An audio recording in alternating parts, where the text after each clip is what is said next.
everyone. In our video today, we're going to take a look at how to score a standardized instrument. And for our video today, we're going to use the PPVT or Peabody Picture Vocabulary Test, 4th edition, by Lloyd and Douglas Dunn, published by Pearson Assessments.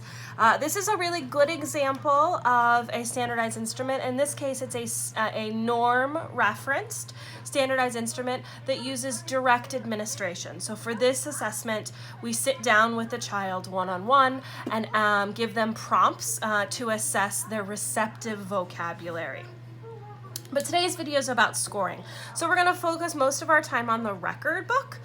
This is the book where you write down the child's responses as you're giving the assessment, or I should say person's responses, because the PPVT goes all the way through adulthood. This is a sample, and as you can see, I have filled out the front so that we can identify our child, sample, and all the relevant information for her. Particularly of interest for the PPVT is the current grade or level of education completed. This is significant because we can choose for the PPVT to use age-based norms or grade-based norms, fall and spring. And that's intentional to be able to look at the growth during an academic year and from academic year to academic year. In this case, we're going to use the age-based norms because our little girl's actually 4, so she's not yet in primary school. The grade-based norms in the PPVT run kindergarten through 12th grade. So in this case, we're going to use the age-based norms. And this is the front page of the record book, and in most cases with direct administration instruments where there's a lot of pages to your record book, your main scores are going to roll up to the front of your book so that when it's closed you can still see the child's or student's or person's raw score and various standardized scores on the front. Essentially, we're going to take all the data from inside and bring it up to the front and then apply it to this profile so we can see on a normal curve, this is a norm-referenced instrument, on the normal curve where the child has scored. I also want to point out that most instruments ask you to calculate the child's age, especially if you're going to use an age-based norm. And in this case, it asks you for the test date and the child's birth date and to calculate the age and to not round up. Our child today is 4 years and 6 months old. Okay, so now let's look inside the record book and see what we need to do next. So the PPVT, like a lot of instruments, is really nice that in the front of the record book you get a lot of information about administering the instrument and then a lot of information about scoring the instrument. And it tells us to begin the scoring process, we're going to calculate a raw score. And we're going to do that by totaling the number of errors in the various sets. Please see my video on administering the PPVT if you are looking to understand basal sets and ceiling sets. This was administered correctly, starting with a basal set of set 2 for an age 4-year-old child, and ending with the ceiling set for this little girl of set 12, which is the set in which she made 8 or more errors. In this case, it was 10 errors in set 12. So this is quite a number of sets that were administered for a 4-year-old. And so the instrument tells us that we need to begin by calculating the total number of errors for each of the sets that we administered, going from the basal set to the ceiling set. So I am going to transfer up, I'll show you, my data from the actual administration of the assessment. So you see in set 2 she had 1 error, and in set 3 she had 0 errors. So I'm going to go ahead and transfer up to this box. So set 2 she had 1 error, and set 3 she had 0 errors. I'm looking down below. Set 4 she had 0 errors. Set 5 she had 2 errors. Set 6 she had 1 error. Okay, now I need to sneak to the next page. Set 7 she had 2 errors. Set 8 she had 1 error. Set 9 she had 6 errors. This is where it starts to get hard for our little friend. Set 10, she had 5 errors. Set 11, she had 6 errors.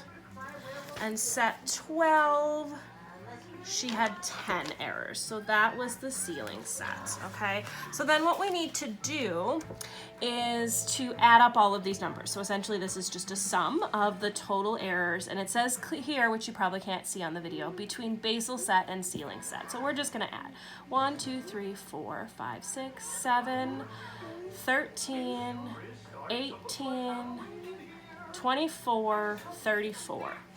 And like all standardized assessments, when you're scoring, I recommend that you count twice, once going forward and once going backwards, so you don't tend to make the same mathematical mistake more than once. So 16, 21, 27, 28, 29, 30, 31, 32, 33, 34. So I get 34 both times. So I can be pretty sure that it's actually 34. You could, of course, use a calculator for this if you'd like.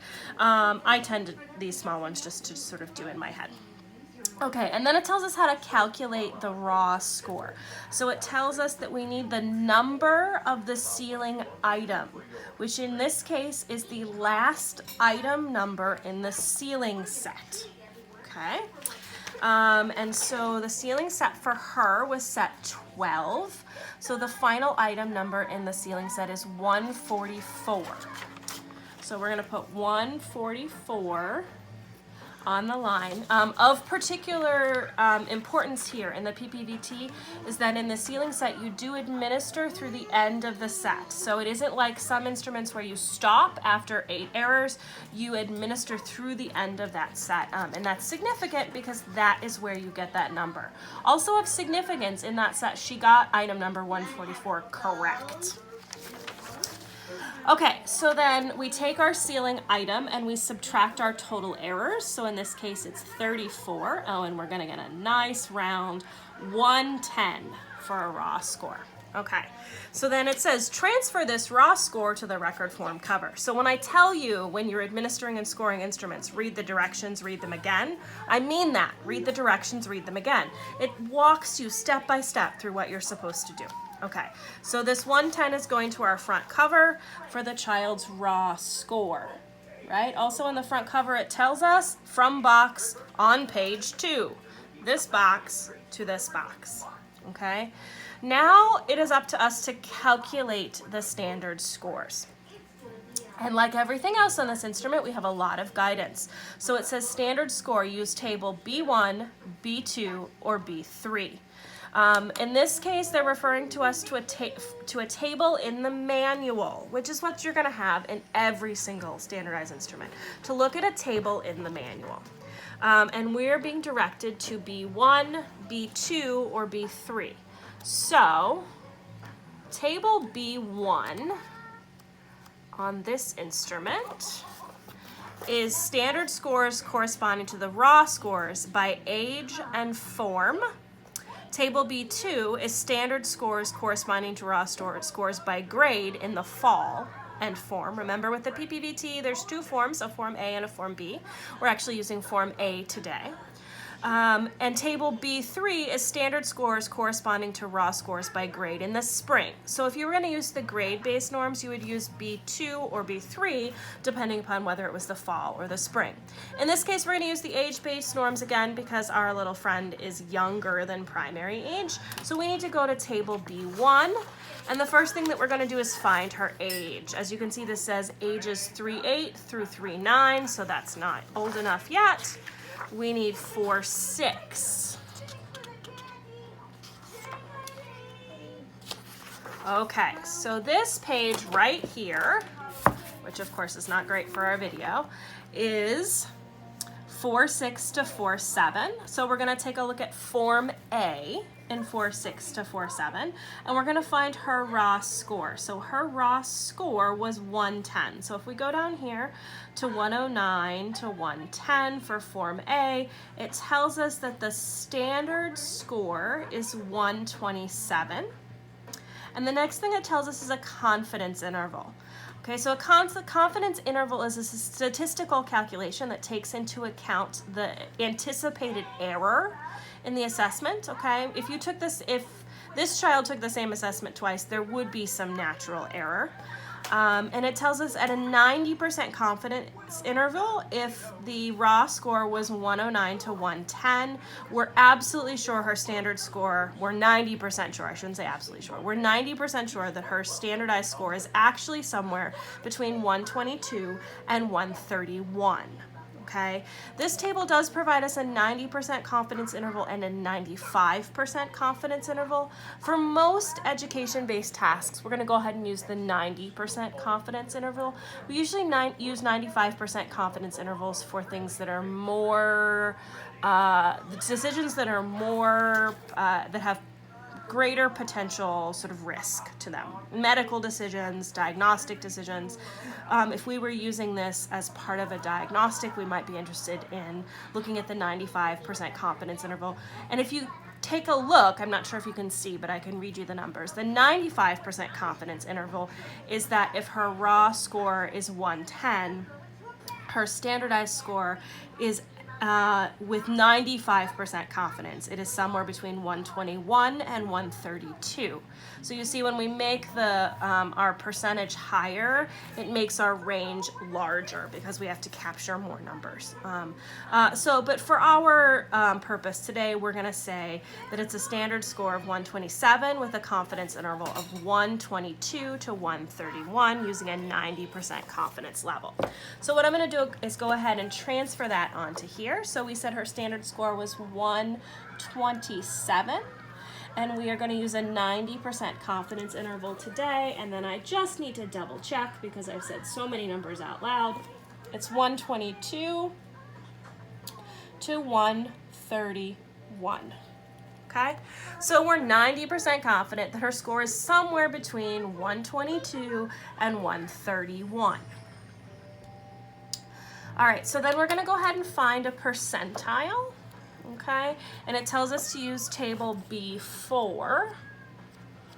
So we're going to go ahead and flip in our book to table B4. These are all of our grade-based norms, which we don't need right now. And we find table B4, which calculates percentiles, NCEs, which is normal curve equivalents, and stanines. You can see it's divided into the 9 sections of stanines.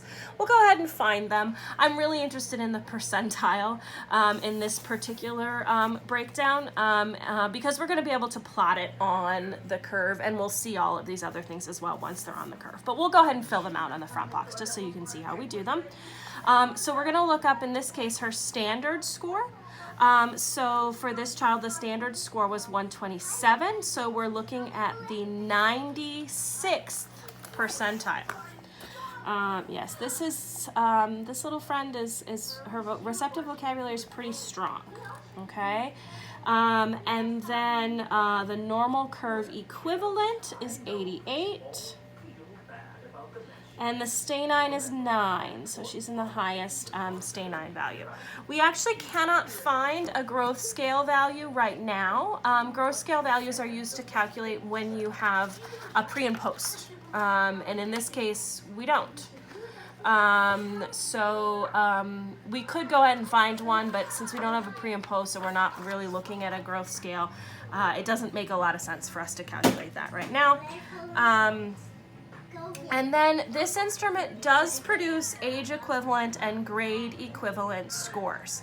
And I know you've heard me say before that I don't like these scores because they are very confusing to families because they tend to not mean what it seems like they mean. I often give the example of taking a reading test in middle school, and you get a score back saying that you're reading at the grade equivalent for your reading level is 12.5. Well, the issue with that is very frequently you're reading 6th grade material and scoring about as well as the average 12th grader. It does not, in that case, indicate the child is reading at the 12th grade level, which is what it looks like from the report. In the PPVT, the age equivalent and the grade equivalents are a little bit stronger because the test itself gets progressively more difficult, right? So in these upper levels, when she was answering those questions, you can see that the ceiling set for her was set 12, and this is the starting set for a child who's 14 to 16 years of age. So these vocabulary, if you take a look at them, polluting, injecting, fern, mammal, this is not the kind of receptive vocabulary that we would expect a 4-year-old to be able to answer, as opposed to if we look back to our initial set of, you know, pencil, drum, turtle, red. Those are the kinds of things we'd expect to be asking a 4-year-old. So in this instrument, I don't think it's super bad to go ahead and calculate an age equivalent. We're not going to do a grade equivalent. Once again, she's not in the school system yet. She is in public school preschool, but this instrument is not grade equivalent normed down to preschool. So if we are going to find the grade age equivalent, it tells us to look at table B5. Okay, so then, and for this table you have to be careful because it's telling you to look up the raw score. So for our little girl, the raw score was 110, and we're looking at Form A. So 110, Form A, it tells us that the age equivalent is 6 years and 8 months. Okay? So she's 4 years and 6 months old, so that's why she's showing as a percentile, a 96th percentile.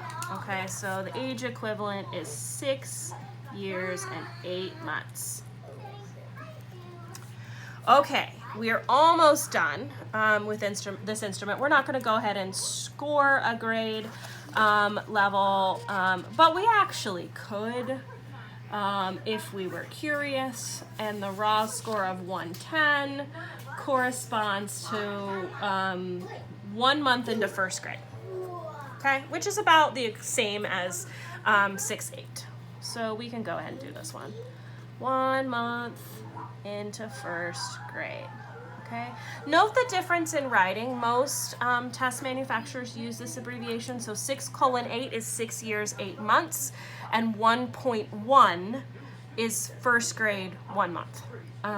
Sometimes there's not a lot of explanation to that, but that's typically the breakdown that they use. I've seen others, I've seen dashes involved, but most instances it's 6:8 for age months.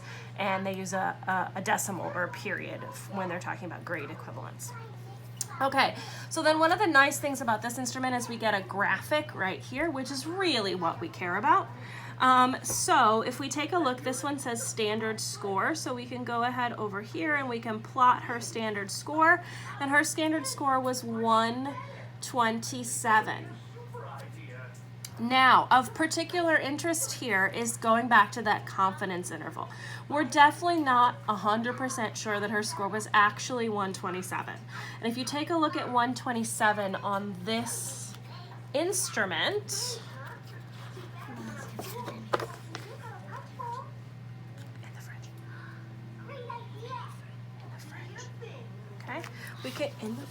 we can go ahead and plot that on here, and you can see 127 is just inside the second deviation, right? So she's clearly in this moderately high score, but I think what's interesting here is if we look at the confidence interval, we're 90% confident that her score is actually between 122 and 131, which bridges that standard deviation. So it is possible that her score is actually outside of 2 standard deviations, which makes it pretty different in terms of how we consider it.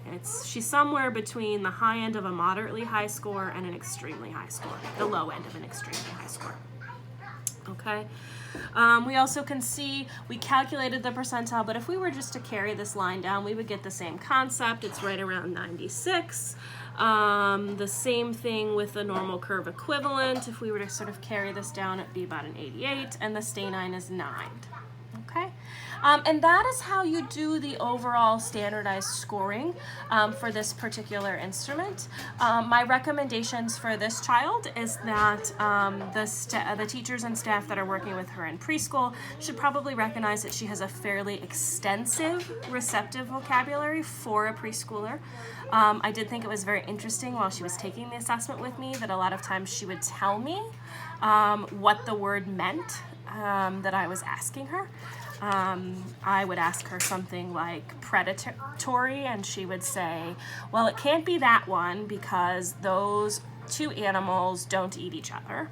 And it can't be that one because those are two pandas and they're eating bamboo, not each other. It has to be that one because the lion eats that animal.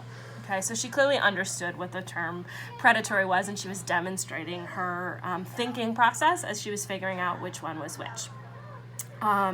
So in this case, I think it would be significant for her classroom teachers to know that her vocabulary is fairly extensive, and she's probably ready for some introduction of more rare words and more content-specific vocabulary than your average 4-year-old is. It's interesting to note and could potentially change the way that her teachers support her as she continues to foster her own receptive vocabulary growth and her expressive vocabulary growth. I should say Pearson does make a companion assessment called the EVT, the Expressive Vocabulary Test, to take a look at expressive vocabulary. But the PPVT is expressly for comprehension of receptive vocabulary in American Standard English. I hope this helps a little bit with how to score a standardized instrument. The PPVT also does provide for you, and I have not filled it out for this child, you can take a look at which parts of speech the students are being successful with versus having more challenges with. It's divided into verbs, nouns, and attributes. And each item is indicated which one it is, and you can take a look at the number answered and the number correct for each parts of vocabulary. Which can help us when we're working with students who have a bit more challenges around vocabulary. It would be interesting to know in her case if there is a particular part of speech that she has a larger receptive vocabulary in as compared to the others. So that's it for our Scoring a Standardized Instrument video. Thank you to Pearson and the PPVT for being our sample instrument today. I tried really hard not to zoom in close enough so that we could copy any of the PPVT's attributes. As always, let me know if you have questions. You know the email.